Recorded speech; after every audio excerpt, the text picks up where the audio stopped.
3 summers ago I was staying in a caravan a long way from the nearest city. It was usually pitch black at night. I had given my word that I would not smoke inside, so at 1 a.m. I stepped outside for a cigarette. After a few minutes of standing in the darkness, I realized that I could see my hand quite clearly, something I'd noticed that I could not do on previous nights. So I looked up, expecting to see the glow of the full moon. But the moon was nowhere in sight. Instead, there was a long glowing cloud directly overhead. The Romans called it the Via Galactica, the Road of Milk. Today we call it the Milky Way. For those who missed the lesson at school that day, the basic facts are these. Remembering that 1 light year is equivalent to 6 trillion miles, our galaxy has a total diameter of somewhere around 100,000 light years. Our Sun is located towards the edge of one of the galaxy's spiral arms, about 26,000 light years out from the central bulge of the galaxy. It takes 200 to 250 million years for the Sun to complete one orbit of the central bulge. Surrounding the galaxy, above and below the disk, in a spherical halo, there are approximately 200 globular clusters, which may contain up to 1 million stars each. The Milky Way itself contains 200 billion stars, give or take. These numbers are essential to understanding what a galaxy is, but when contemplating them, some part of the human mind protests that it cannot be so. Yet an examination of the evidence brings you to the conclusion that it is. And if you take that conclusion out on a clear, dark night and look up, you might see something that will change your life. This is what a galaxy looks like from the inside, from the suburbs of our Sun. Through binoculars, for every star you can see with your naked eye, you can see 100 around it, all suspended in a grey-blue mist. But through a modest telescope, if you wait for your eyes to adjust to the dark and get the focus just right, you will see that mist for what it really is. More stars, like dust, fading into what tastes like infinity.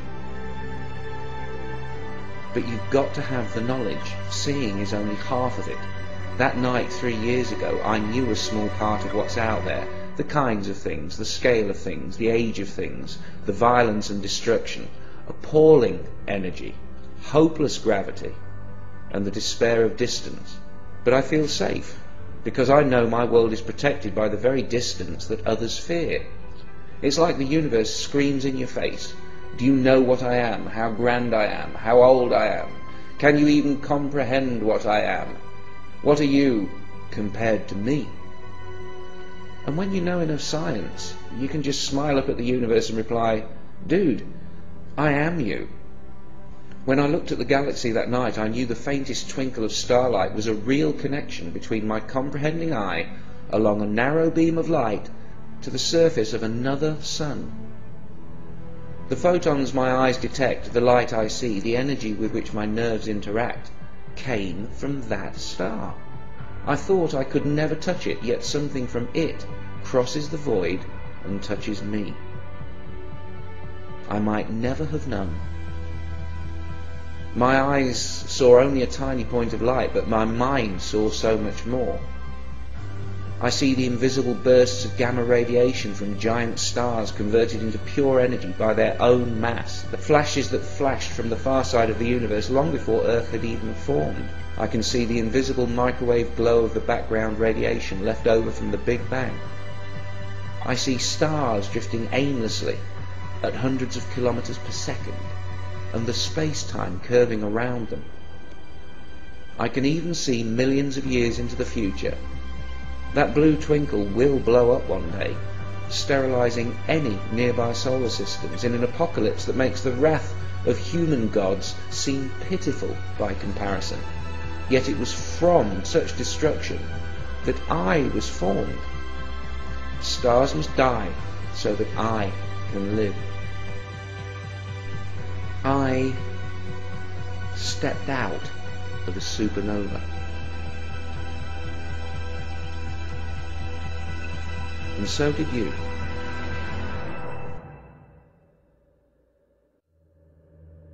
In light of this unarguable fact, this hard-earned knowledge, this partial but informative truth, what place then in the 21st century and beyond for the magical claims of organised religion? The first religions were primitive by any definition. For reasons of limited population, communication and plain old geography, they never grew to be anything other than a local concern. But religions mutate in time and grow in sophistication as each generation of holy men learn what works and what doesn't, what makes people obedient and what causes rebellion, what ideas people can easily escape and which will haunt them until they have to pray just to stop the nagging fear. When populations grew, due to the slow but steady growth of knowledge, as if confronted by a bumper harvest, the religions went into an arms race with each other, from gods of wind and thunder and sea. The threats, incentives and claims of power escalate until every dominant organised religion has a god that is all-powerful, all-loving, all-seeing, and words like infinity and eternity are deployed cheaply, while all other words are open to abuse until they mean exactly what the religions want them to mean. That night under the Milky Way, I, who experienced it, cannot call the experience a religious experience, for I know it was not religious in any way. I was thinking about facts and physics, trying to visualize what is, not what I would like there to be. There's no word for such experiences that come through scientific and not mystical revelation. The reason for that is that every time someone has such a mindgasm, religion steals it, simply by saying, you had a religious experience. And spiritualists will pull the same shit. And both camps get angry when an atheist like me tells you that I only ever had these experiences after rejecting everything supernatural. But I do admit that after such experiences, the moments when reality hits me like a winning lottery ticket, I often think about religion and how lucky I am that I am not religious. You want to learn something about God? Okay. This is one galaxy. If God exists, God made this. Look at it, face it, accept it, adjust to it, because this is the truth, and it's probably not going to change very much. This is how God works. God would probably want you to look at it, to learn about it, to try to understand it. But if you can't look, if you won't even try to understand, what does that say about your religion? As Bishop Lancelot Andrews once said, the nearer the church, the further from God. Maybe you need to run away from the mosque, away from the church, away from the priest and the imams, away from the books, to have any chance of finding God. Squeeze a fraction of a galaxy into your mind, and then you'll have a better idea of what you're looking for. To even partially comprehend the scale of a single galaxy is to almost disappear. And when you remember all the other galaxies, you shrink 100 billion times smaller still. But then you remember what you are. The same facts that made you feel so insignificant also tell you how you got here. It's like you become more real. Or maybe the universe becomes more real. You suddenly fit. You suddenly belong. You do not have to bow down. You do not have to look away. In such moments, all you have to do is remember to keep breathing. The body of a newborn baby is as old as the cosmos. The form is new and unique, but the materials are 13.7 billion years old, processed by nuclear fusion in stars, fashioned by electromagnetism. Cold words for amazing processes. And that baby was you, is you. You're amazing, not only alive, but with a mind.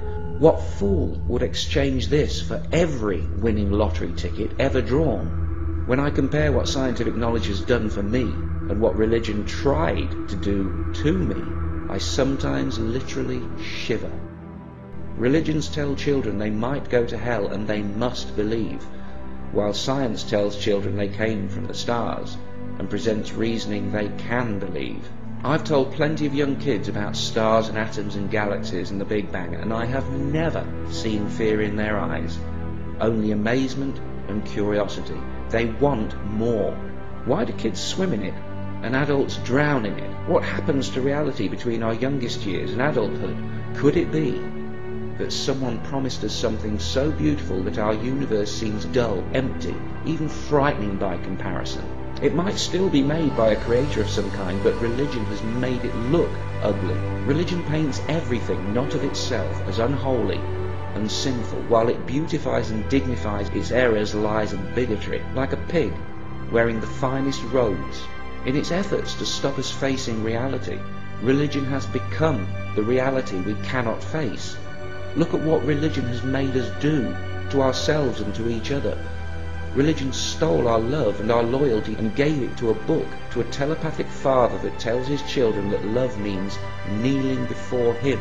Now, I'm not a parent, but I say that those kids are going to turn out messed up. It cannot be healthy for a child or a species.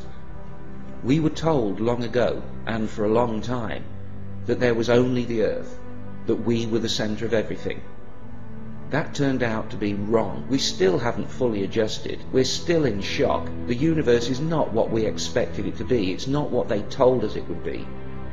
This cosmic understanding is all new to us, but there's nothing to fear. We're still special. We're still blessed. And there might yet be a heaven. But it isn't going to be perfect, and we're going to have to build it ourselves. If I have something that can be called a soul that needed saving, then science saved it from religion. Some people find it really very depressing that the universe can only support life for another 30 billion years. 30 billion years. Are you fucking kidding me?